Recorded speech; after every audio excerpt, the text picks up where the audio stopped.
Jeff Gordon is going to get that elusive first win of this season.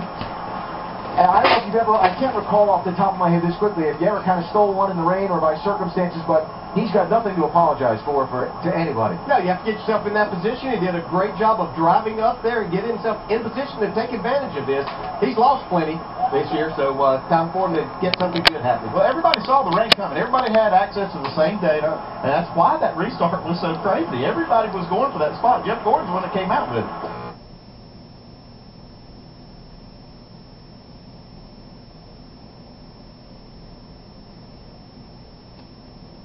After the Pennsylvania 400 has been declared official, just shy of the 250-mile mark, 245 to be specific, and Jeff Gordon is going to pick up his first win of this season and his now all-time leading 6th here at Pocono Raceway. He has got the tricky triangle pretty well figured out. Yeah, no doubt about that. He's won it in a lot of different ways, but probably none bigger than today. Now, victory lane in a rain situation like this is done in an alternate manner instead of outside. They do it under the cover of one of the garage areas, and because of the lightning and so on, our technical crew is getting the hardwired cameras there instead of the wireless cameras with those big antennas that someone has to hold.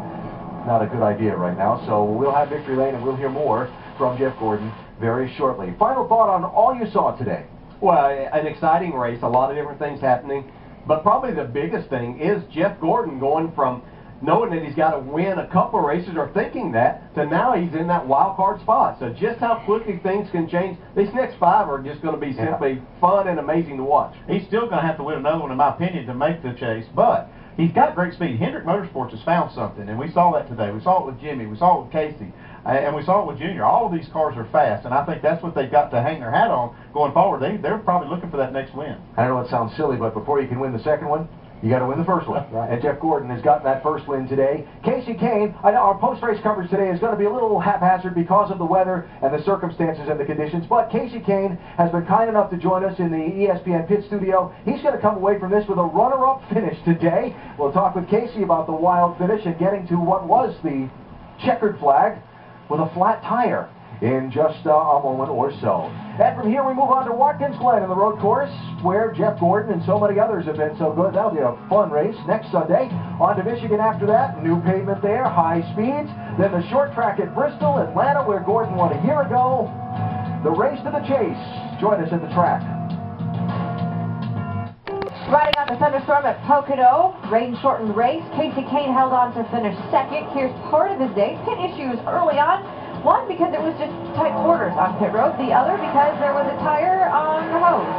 Yeah, left front tire got caught on the arrows, cut off the flow, that pushed the car back. Really cost KASEY a lot of time. The pit's right there, but they recovered really good. Had a good run throughout the day. And then he was at the right place at the right time on this restart. He's absolutely in the right place. See Jimmy Johnson get a little loose, get into Matt Kenseth, takes out the top 2 cars, the 2 leaders, and KASEY ducks to the bottom side and scoots right through. Doesn't come away unscathed though. Picked up a little bit of debris, got a right rear flat, but managed to turn that into a great finish anyway. And as you can see, KASEY Kane is with us in the pit studio. Not exactly the day you had planned for, but what does this do for your team considering how well 3 of the 4 cars did? Well, the Hendrick Motorsports cars were really fast. The engines ran great. It was a solid day for all the cars, and Dale had a problem, but you know, I screwed up on the pits. I slid through a little bit and got on top of the hose, so the guy, you know, we couldn't use the arrows there. Slowed us up, lost a lot of track position there. As far as positions, I think 1 or 2, but a lot of time. And after that, we were able to get back through on that restart. Jeff got a great restart, which was awesome for him and the 524 shot. You guys, Hendrick was strong as a group. All the Hendrick cars ran good. We talked about the battle of the motor builders. Looked like all those cars were handling on the straightaway today. Good power. Really good power. It's been great all year long, and I could really feel it today. We were getting off the corner really well and down the straightaway, so it was pretty solid. New package or stuff you've been running? Pretty sure it's the same thing. Nobody said anything to me, so I imagine it was the same. You know, we heard Crew Chief Kenny Francis come on and talk to you about shifting. You were having some issues shifting, and he said just, you know, run a couple laps and don't shift the race car. We noticed your lap times at one time. You ran consistently about 6, 7, 8 laps. You were just blistering the field. So I'm wondering if that, Ray kept mentioning, is he shifting? Is he not shifting? Did you get quicker when you weren't shifting? Actually, I slowed down. Okay. And then they said that what happened with Dale's car was nothing that could be going on with mine. So then I actually felt good about it, and I figured the shifting out again, and just got confident with it. So once I did that, I started shifting again, and felt really good. That's when the lap times were good. Our final stop here, we came out of the pits, and Jeff was behind me, and we were running awesome lap times. It was really fast. I felt good about where we were. I just got too far behind. I'm a little upset with myself how I ran the race and things, but we definitely had a great Farmers Insurance Chevrolet and ended up with a pretty solid finish. Casey, I talked to Jimmy Johnson at Indianapolis, and he told me that Kenny Francis and yourself have really been contributing to Hendrick Motorsports, the setups, and he really thinks that your team has really brought the whole team up and really helped them. It's obvious that these guys are all getting along, and you look at the finishes that Hendrick Motorsports has had. Can you really feel that inside yourself? Is there a lot of conversation on a daily basis going on with all these teams? Well, it's good to hear Jimmy say that, because I feel like Kenny has brought a lot to the table, and Keith, our engineer.